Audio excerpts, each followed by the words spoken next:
عليكم بعطيكم طريقة علاج عرق النسا الانزلاق الغضروفي بواسطة الحديث النبوي لية شاه. طبعا أنا سويت التجربة قبل سنتين والحمد لله تعافيت منها بنسبة 70%. يعني كانت حياتي قبلها لا تطاق، حاجات كثيرة صراحة تعبت منها، وعلى مدى أشهر ما يقارب سنة كاملة عانيت منها.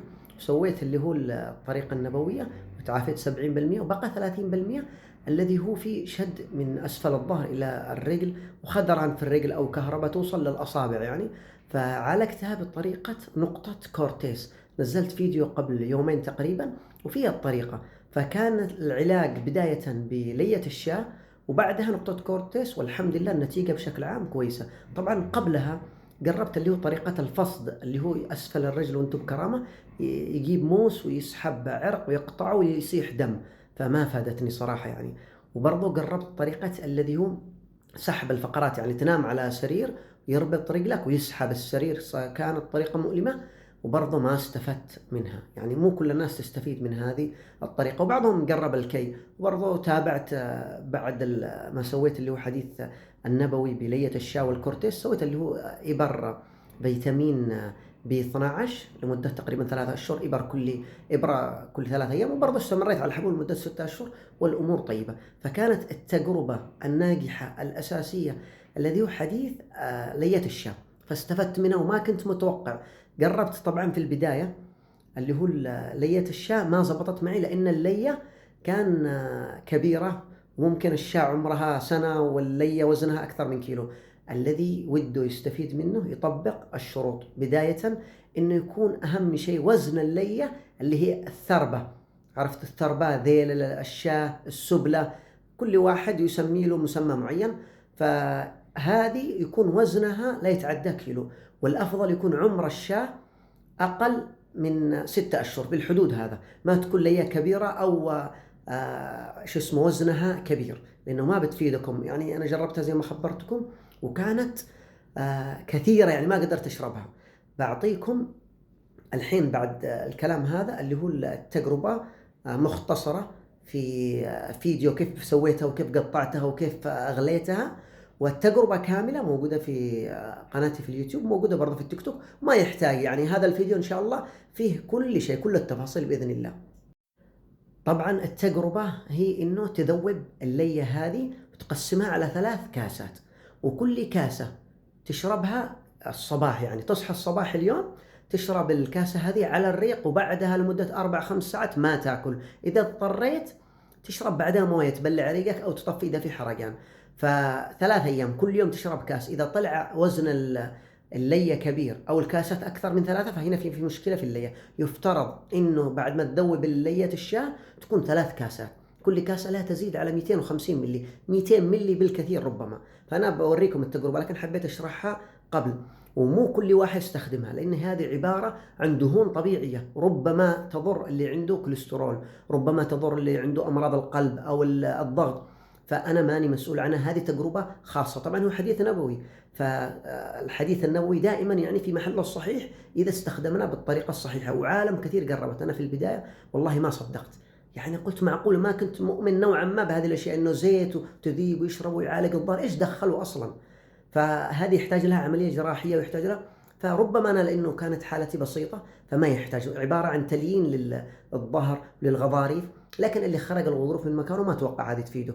جربوا اللي يعانى منها واللي ما عنده أمراض مزمنة ربما تفيد. هذه لية الشاة، هذه الحين بعد ما تنظفت صارت جاهزة للتقطيع. هذا الحين بعد أن تم تقطيعه. طبعا في كثير ناس ما قالوا انه تقطع، لكني شفت واحد يقول انه لازم يتقطع عشان يميع ويسيح الزيت منه. فقطعناها صغيرة زي كذا، والحين بنحطها بالقدر ان شاء الله. الحين بنحطه في القدر على نار هادية، هذا القدر بدون ما نغطيه، بعدين بنقلبه عبال ما يسيح.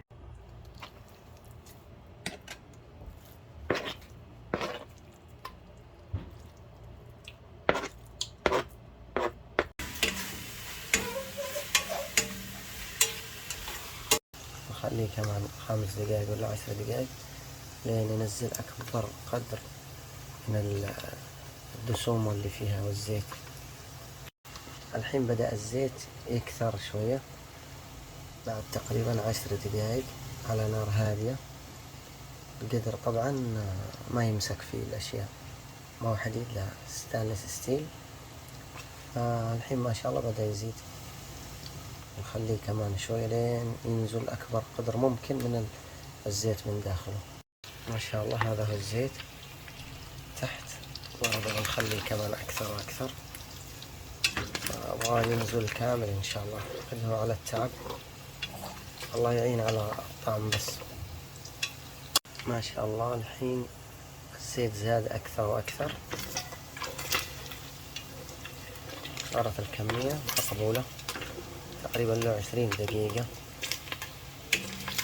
ولكن بنخليه لين يسيح أكثر وأكثر. بنزيده كمان 10 دقايق على بنص ساعة أو أكثر. طبعا هذه الطرف، هذه الطرف حق اللية حبينا نحطها زي ما هو، قطعناها شوية بس. الحين مر تقريبا نص ساعة على نار هادية، وكأنه بدأت خلاص الأحجام تصغر، كأنه خلاص مفروض إنه نوقف عليه. نزيده كمان 5 دقايق إن شاء الله، قبل ما يكون خلاص نشف الزيت اللي فيه تماما. بعدين نقسم ونشيل الزيت ونقسمه في 3 كاسات ولا صحون صغيرة. الحين له 40 دقيقة على نار هادية. خلاص الحين بنطفي عليه النار، لأنه لو زاد عن كذا ممكن ينشف الزيت نفسه.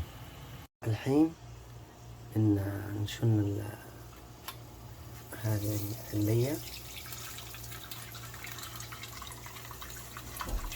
بعدين بنقسمها على كاسات 3. نزل كمان، نزل، حط باقي شوي شوي.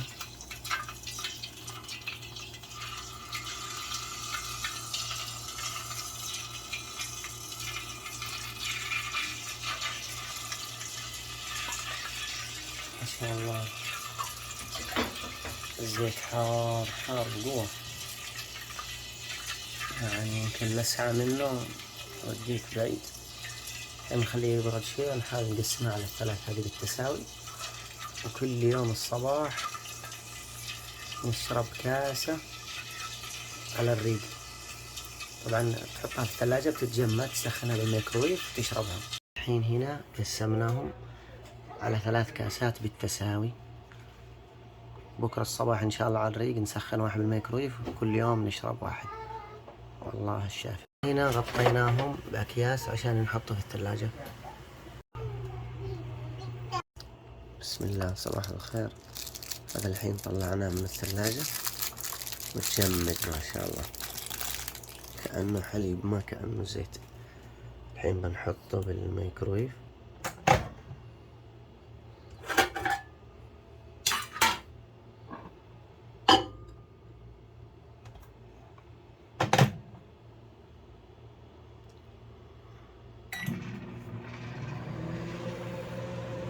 هذا هنا بعد تسخين 1.5 دقيقة نطلعه من الميكرويف.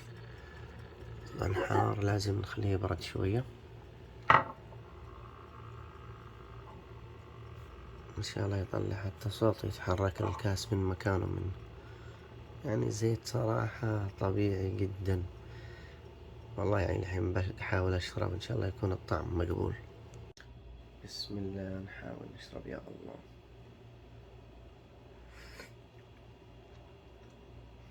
طعم غريب يا الله.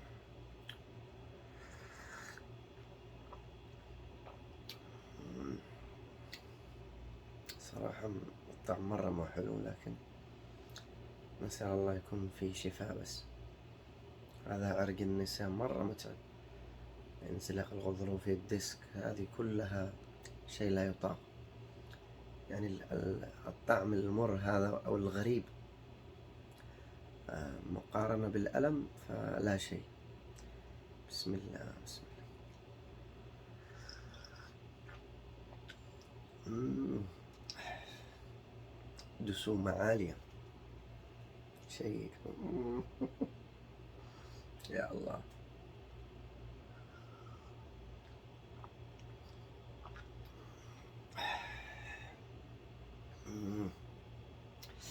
يلا باقي شوي بس، باقي شوي ونرتاح. طبعا 3 أيام هذا أول يوم بس، الله يعيني باقي اليومين. طبعا على الريق، يعني ما شربت ولا أكلت شيء.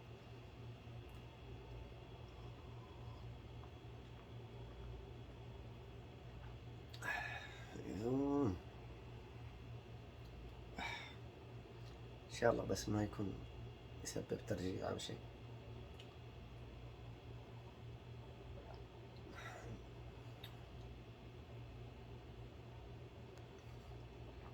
دعواتكم.